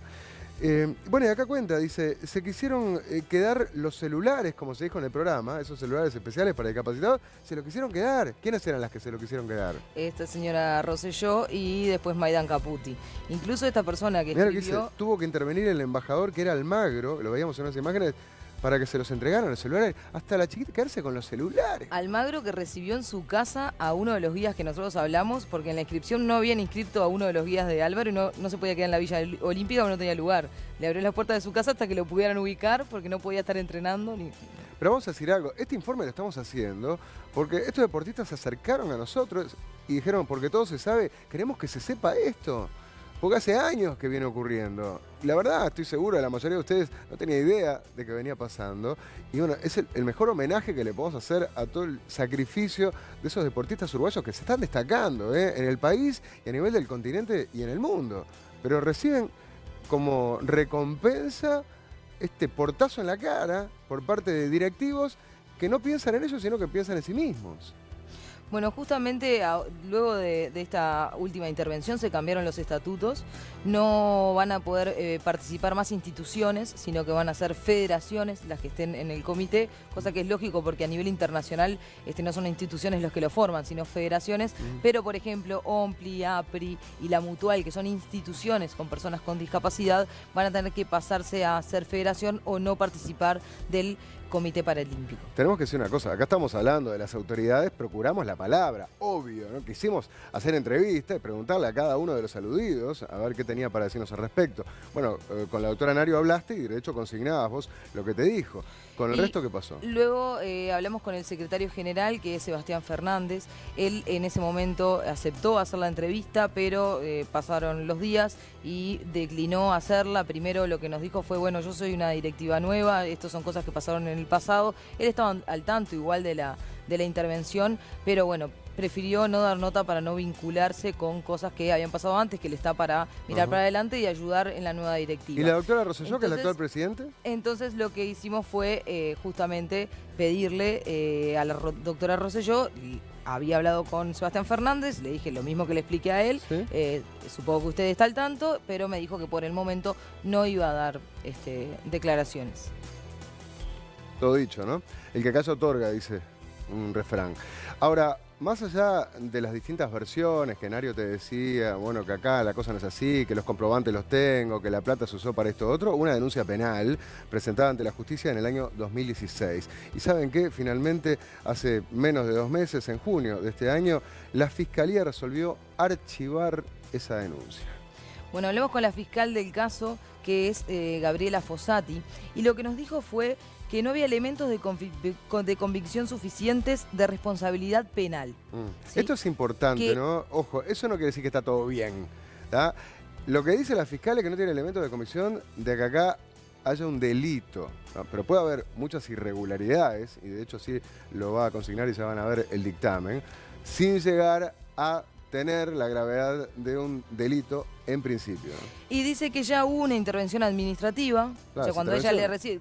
Convengamos que esto es código viejo, ¿no? Y también es que llevaba muchos años, es del 2016, y a ella le llega el año pasado. Y dice que los delitos posibles que se valoraron era estafa y apropiación indebida. ¿Qué pasa con estos delitos? No están dentro de los excluidos por la Instrucción General número 11 de Fiscalía. A ver, lo que estamos viendo acá... Es lo que resuelve la fiscal. Señor juez, dice, realizado un estudio de las presentes actuaciones, se arriba a la conclusión de que las mismas se encuentran comprendidas en el elenco de tramitaciones señaladas en Instrucción General número 11 de febrero de 2019, sobre la que no corresponde continuar la indagatoria por mandato de la Fiscalía General. No se investiga ninguno de los delitos excluidos, se ha intervenido a la sociedad civil Comité Paralímpico Uruguayo. A la luz de la prueba descubierta hasta el momento, no existe la posibilidad de imputar a la indagada, que quién es la indagada en este caso, es Nario, ¿no? No existe posibilidad de imputar a la indagada el faltante de los 40.000 pesos sin perjuicio de las acciones civiles que pudieran corresponder. O sea, se puede hacer un juicio civil si se quiere, pero penalmente llega a la conclusión de que hay que archivarlo. De acuerdo a lo establecido en el artículo tal de la ley tal, los fiscales no pueden apartarse de las instrucciones generales recibidas. O sea, está amparándose en una instrucción, la Instrucción General número 11, que es la que vamos a ver a continuación. Las instrucciones son las que da el fiscal de corte, en este caso el fiscal de corte es Jorge Díaz, ¿no? ¿Y qué es lo que sostiene? Bueno, miren, En primer lugar, no corresponde continuar con la tramitación de presumarios que ingresen a la Fiscalía y en los cuales, a la luz de la prueba descubierta hasta el momento, no exista la posibilidad de imputar a los indagados. O sea, que es lo que entendía la fiscal. Yo no tengo acá elementos como para incriminar, en este caso, a la doctora Nario, ¿no? Y teniendo en cuenta cuándo empezó a tramitarse, la directiva, la instrucción del fiscal de corte, bueno, en esos casos que se archive.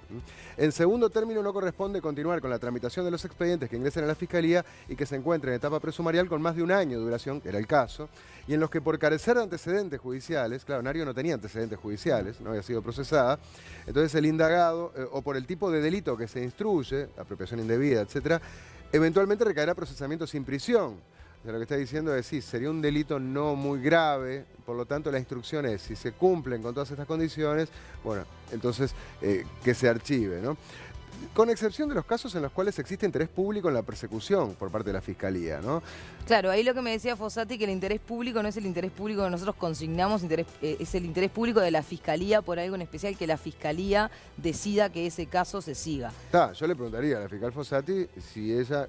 ¿Por qué no considera que hay un interés público? Para empezar, hay dineros públicos, está claro, ¿no? Es el Estado el que le da al comité. Y yo creo que es de interés público, es de interés social y de interés del Estado uruguayo que los discapacitados, con leyes que de hecho han sido votadas en el Parlamento, sean apoyados, en este caso, para los deportes en los Juegos, ¿no? Igualmente la fiscal agregó que se archivó sin perjuicio, sí. Por lo que si se recibe un nuevo mandato del superior se puede continuar investigando. Bien, bueno, para terminar vamos a hablar del deporte, ¿no? Que en definitiva debería ser lo principal aquí, ¿no? Lamentablemente quedó eclipsado con todas estas irregularidades. Pero el próximo, ¿qué día es de este mes? Que el 19 llegan a Lima. Los atletas uruguayos llegan a Lima para los Juegos que empiezan el 23. Sí. Claro, está bien. ¿Quiénes son los atletas uruguayos que van en esta delegación? Bueno, Gonzalo Acosta, a quien veíamos en tenis de mesa, sí. A Henry Borges, que va a estar en judo, el judoka ciego, a Gonzalo Dutra en natación, que también veíamos que estuvo en Londres, sí. Eduardo Dutra, que compite en atletismo en silla de ruedas, y Carmelo Milán, que hace tiro deportivo. Bien, y van a bajar los técnicos también de cada disciplina, ¿no? Sí, a su vez va a viajar como jefa médica la doctora Rosselló, porque ella es doctora, y como jefe de misión Sebastián Fernández, el secretario. Bien. Bueno, se puede apreciar que hay algo positivo y que son varios los atletas que van a viajar en esta instancia, ¿no? ¿Qué me puedes decir de Gonzalo? Que acá lo vemos jugando al ping-pong. Bueno, Gonzalo en realidad tiene, él es bastante humilde, pero tiene varias posibilidades de conseguir una medalla. Se costeó él el entrenamiento, estuvo en Serbia, en Eslovenia, en Polonia y en República Checa, compitiendo y entrenando con los mejores del mundo, que es como él considera, los atletas que están a ese nivel consideran que son con las personas que se tienen que medir. Sí. Y bueno, y tiene posibilidades. Estamos viendo eso, ¿no? Que en el exterior sí consiguen el apoyo que acá en Uruguay no tienen. Sí, ¿no? Sin duda, veíamos que los argentinos tienen una beca, y depende de la medalla, es el dinero que se les otorga. Y bueno, y él lo que quiere es que se impulse el tenis de mesa en Uruguay. Claro. Eso es común con todos los deportistas con los que hablaste, incluso con los representantes de distintas instituciones. Los apoyos no son muchas veces los suficientes y es muy difícil conseguir el dinero. Claro, por ejemplo, la Mutual de Deportistas Ciegos nos decía, nosotros estuvimos muchos años sin sede, intentamos pedir un pedacito de tierra, algún lugar que se pueda hacer una cancha para practicar para los deportistas ciegos, y estuvieron 6 años, le habían pedido a la Intendencia, le habían enviado más de 30 fotos que le pidieron de lugares que estuvieran abandonados, que la Intendencia pudiera actuar, y bueno, después de 6 años le dijeron que no se lo iban a dar. Bueno, consiguieron una invitación de todas formas para ir a Lima, ¿no? Los de fútbol. Claro, los de fútbol para ciegos, después de que pasa que en el campeonato de la Copa América no pueden viajar, ellos se pierden la clasificación. No haber participado no pueden participar. Entonces, hoy hablaba con uno de ellos, después que ellos se van de la Mutual y están bajo la Unión de Ciegos del Uruguay, y lo que nos dijeron fue que consiguieron una invitación para Lima, a poder participar. Los invitaron. ¿Ir ahora? Para ir ahora, pero no hay recursos y desde el Comité Paralímpico les dijeron que no iban a poder ir. Bueno, ¿y qué hay sobre Alfonsina y su caballo, bueno, que sueña con estar en Tokio 2020? Bueno, Alfonsina, en realidad lo que a mí me gustaría transmitir, yo la he entrevistado varias veces, ella siempre daba como un mensaje positivo, de superación, y la verdad que todo esto como que la desbordó y fue que accedió a hacer la entrevista con nosotros. Y bueno, ya charlas motivacionales en escuelas y se está preparando, su sueño es poder llegar a Tokio 2020. Y justamente lo que ella decía es que esto no solo afecta al atleta sentimentalmente, sino que ella ha hecho un montón de campañas para pedir dineros, para que privados pongan dinero, y todo esto como que empaña y hace que la gente no quiera colaborar con esos atletas que después tienen que buscar los fondos, porque obviamente como veíamos, la mayoría de las veces no los apoyan, y todo esto hace que a ellos les sea más difícil. Y en cuanto a su futuro, porque ella estaba viviendo en Portugal, ¿no? Después estuvo en México y bueno, y ahora está en la difícil tarea de, con un dolor en el alma, tal vez dejar de competir por Uruguay, que es lo que siempre ha hecho, porque le ofrecieron competir representando a España. ¿Porque ella tiene nacionalidad española? Ella tiene nacionalidad española. ¿Te das cuenta, ¿no? ¿no? Y frente a eso, o sea, ella siempre buscó todo para es más, hizo podio muchas veces por Uruguay, pero bueno, tiene otras condiciones en España, ¿no? Que acá no las tiene. ¿Qué le vas a reprochar, no? ¿De quién es la culpa? Vamos con un mensaje más, Bicho. Mensaje de Carlos, que dice: estuve viendo el informe y la verdad que es lamentable. Estos pibes son un ejemplo de superación y una vez más tenemos que ver cómo el sistema les da la espalda. Y para peor, hay vivos que están en todos lados aprovechándose hasta de los discapacitados. Sí. Gracias por hacer que todo se sepa y ojalá evolucionemos como sociedad. Tal cual, ojalá. Pero la viveza, ya ven, está a la orden del día en todos lados. Nadie se salva. Bueno, señores, hasta acá llegamos con nuestro informe. Y ahora se van a deleitar, pero con nuestras santas noticias. Bienvenidos a estas violentas, invernales, hiperpolitizadas y repletas de cocaína y blancas, santas noticias. Santo narcotráfico. Estos últimos días Uruguay fue récord en incautaciones de cocaína que pasó por nuestra penillanura suavemente falopera.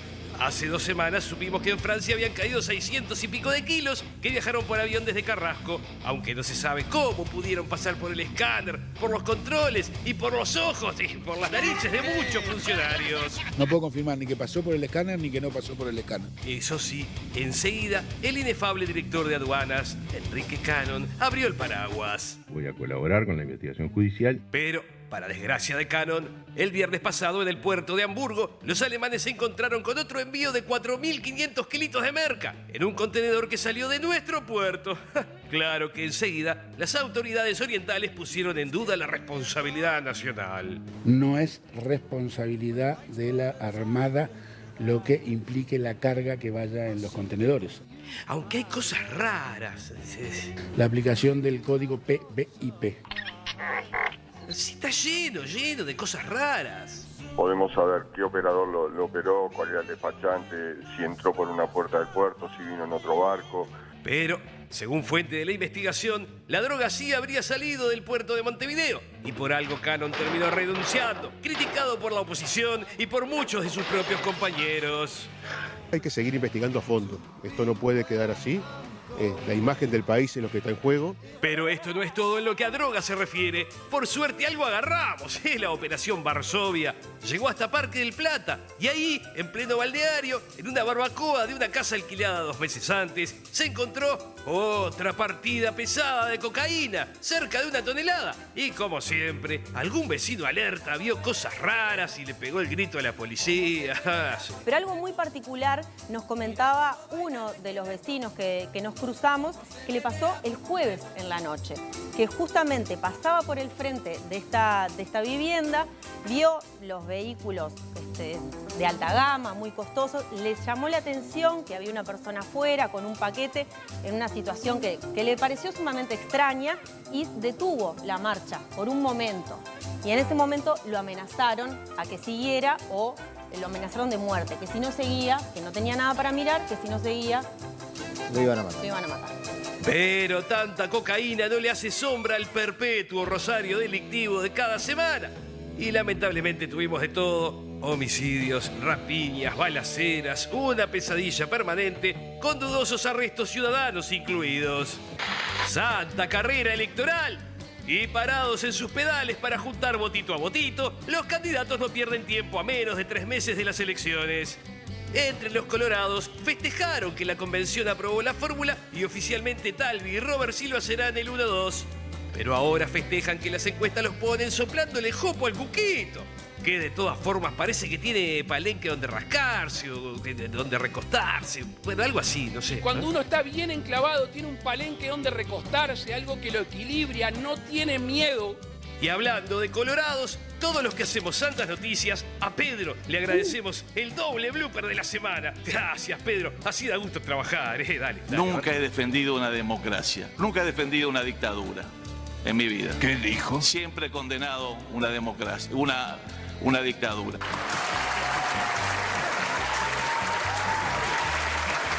Un Pedro que le dijo no a Cabildo Abierto después de que Manini le ofreciera unirse a sus filas. Mientras, en el frente, el candidato pelado anduvo repartiendo besos y recibiendo reclamos con su vice Graciela en momentos en que el desempleo recrudece. Y el domingo, finalmente, el Blanco y Afigliola y sus seguidores juntaron apenas el 10% de las adhesiones, precisaban el 25%, y la movida anti-ley trans llegó a su fin. El travestismo viene desde tiempos muy lejanos, es un travestirse total. Santa diplomacia. Hace unos días Estados Unidos había advertido a sus ciudadanos que de viajar a Uruguay debían tener cuidado con robos, arrebatos y zonas complicadas. ¿Para qué, Donald Trump? ¿Para qué? ¿Cómo se puso el gobierno uruguayo? Carabina a la espalda y sable en mano, con Rodolfo a la cabeza, cantó retruco y nos advierte a todos que si vamos a Estados Unidos, tengamos cuidado con las matanzas y otras materias violentas tan típicas del imperio criticón. ¿Qué cosa, che? ¿Cómo se puso? Pero Rodolfo, Dios mío, ¿cómo se puso Rodolfo? Se meten, se inmiscuyen, pero no es novedad de las embajadas norteamericanas en América Latina, ¿no? Tienen la misión divina de calificar a todos los países del mundo. Y en el frente hay incluso quienes ven acá una jugada electoral. El Departamento de Estado de Estados Unidos, en un momento que no tiene demasiada otra significación que no sea meterse en nuestra campaña política. Y Constanza, ay, Constanza loca de la vida, che, mirá Constanza. Mirá. A mí me parece que el Uruguay se comporta como un país grande cuando hace eso. Pero claro, del nuevo récord de rapiñas, poca autocrítica por estos pagos. Santas pelotitas. Antes de ayer, el crack de Diego Forlán terminó de retirarse y oficialmente anunció que cuelga los botines. ¡Cuántos recuerdos, cachabacha! Y en una semana sin fútbol uruguayo, ahora sí vuelve el intermedio de primera y también la B. Nos quedamos con lo que pasó anoche en los Juegos Panamericanos, donde los celestes quedaron eliminados frente a Argentina. Una pena, pero bueno, bien por los otros atletas que han sumado medallas para el Uruguay. Y así termina este Panamericano resumen noticioso, esta engripada y olímpica síntesis informativa, este multipremiado segmento periodístico que hemos dado en llamar... Y cuando uno está bien enclavado, tiene un palenque donde recostarse. La misión divina de calificar a todos los países del mundo. Santas noticias. Bueno, somos varios los que estamos engripados y seguramente de ese lado también. Gustavo Fernández Insúa y nuestras Santas Noticias, y ahora vamos a analizar lo más importante a nivel político con Pablo Fernández y sus señas políticas.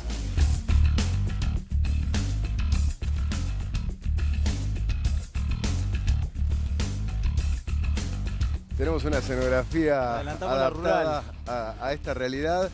Porque Atajando los fardos es el título que Pablo nos propone. Se están haciendo fardos de todo tipo, ¿verdad? Y esos fardos que están golpeando a unos más que a otros.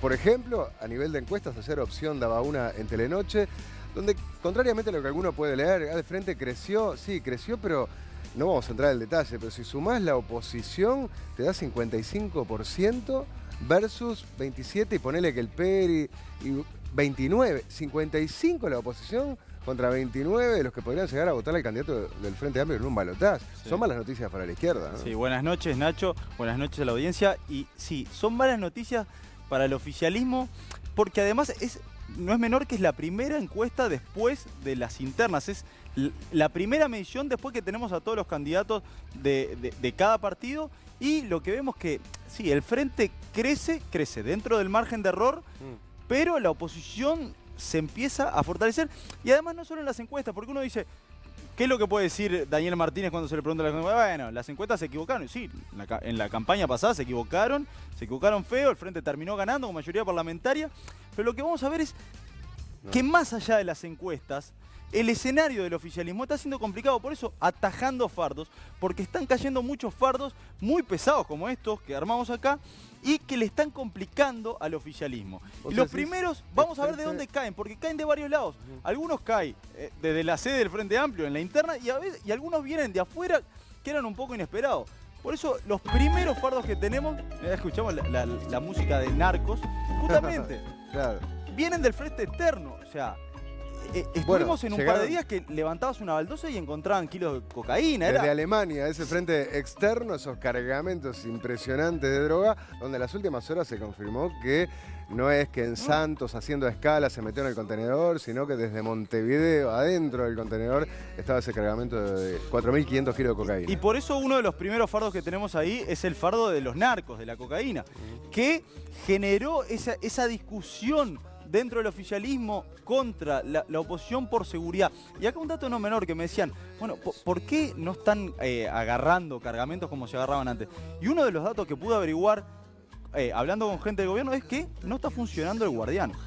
¿Qué es lo que está pasando? ¿El guardián? Está funcionando, pero no funcionan los intereses de tratar de captar. ¿Por qué?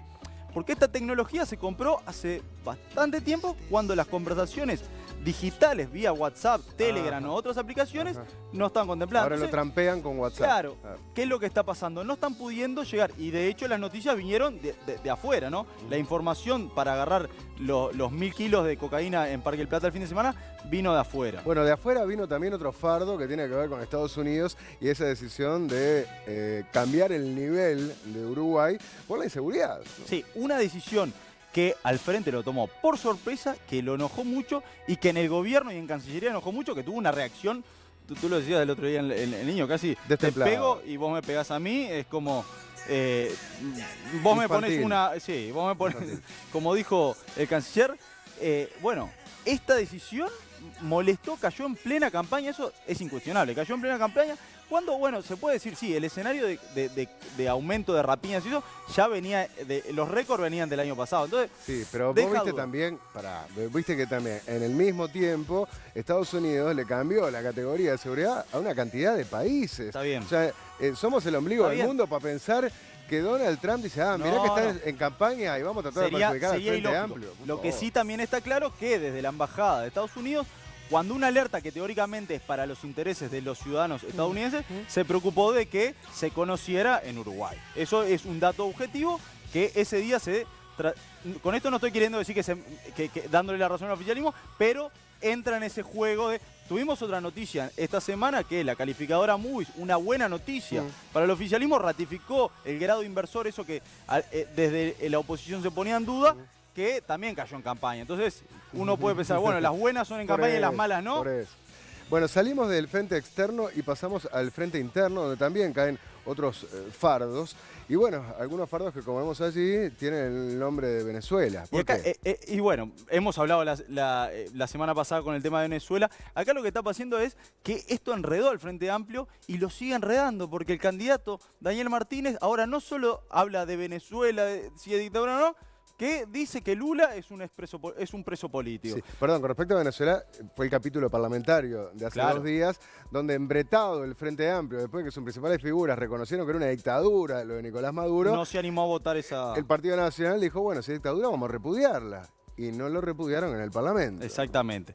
Esto es un lío que de alguna forma se lo están comprando propios porque podían haber salido rápido y dejar el tema en un costado, no han podido.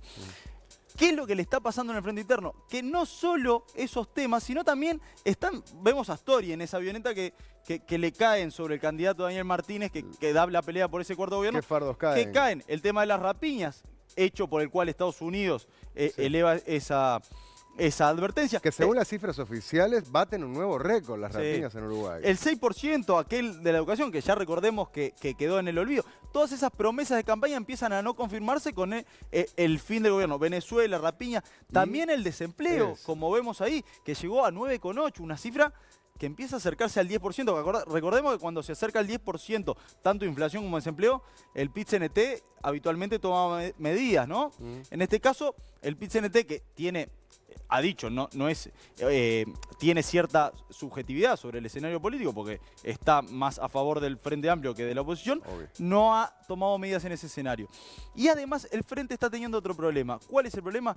Líos internos en su forma de armar. Hoy vamos al próximo frente, que es el frente competidor. Claro, ¿no? y ahí es donde vemos que nosotros decíamos, cuando hay ocio, cuando la fórmula está planteando, hay lugar a líos. Y están empezando a tener líos porque no están saliendo a la campaña, no están saliendo a divulgar ese programa único que decían, y eso no va a pasar hasta el 17 de agosto. Estamos en el 8.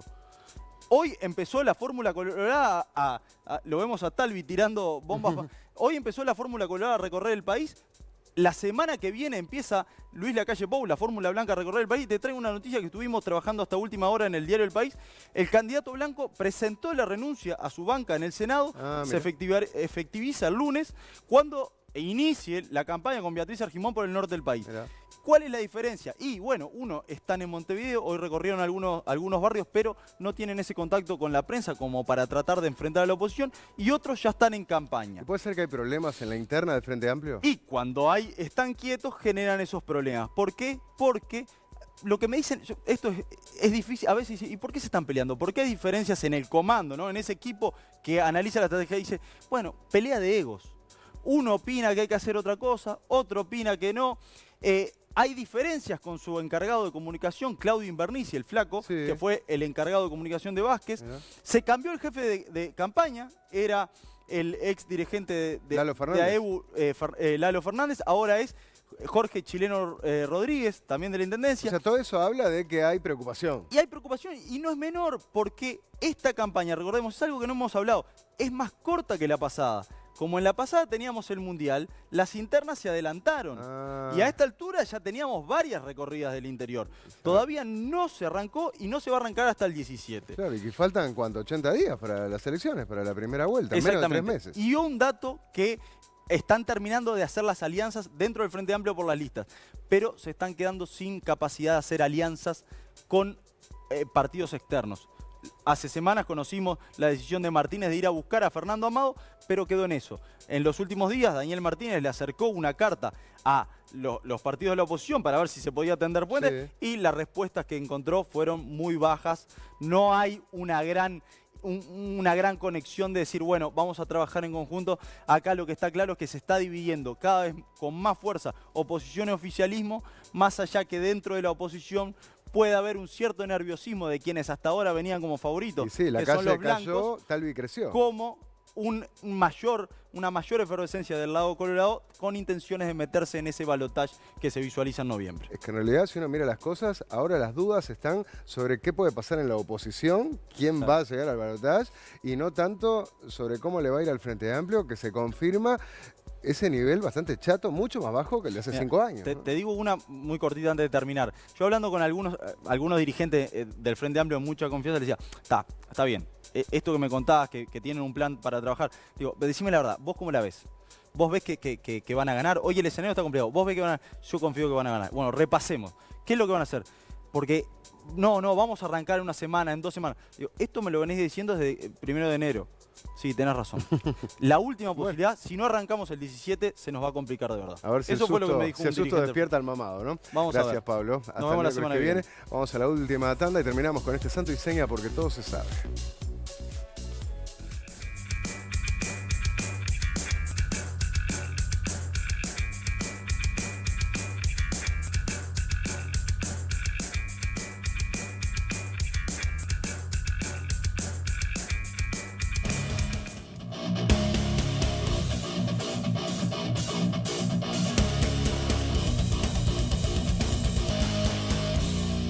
Bueno, señores, estamos en los últimos minutos, las 12:25 de la noche, ya es viernes, ¿no? Qué raro esto de estar un jueves acá, ¿no?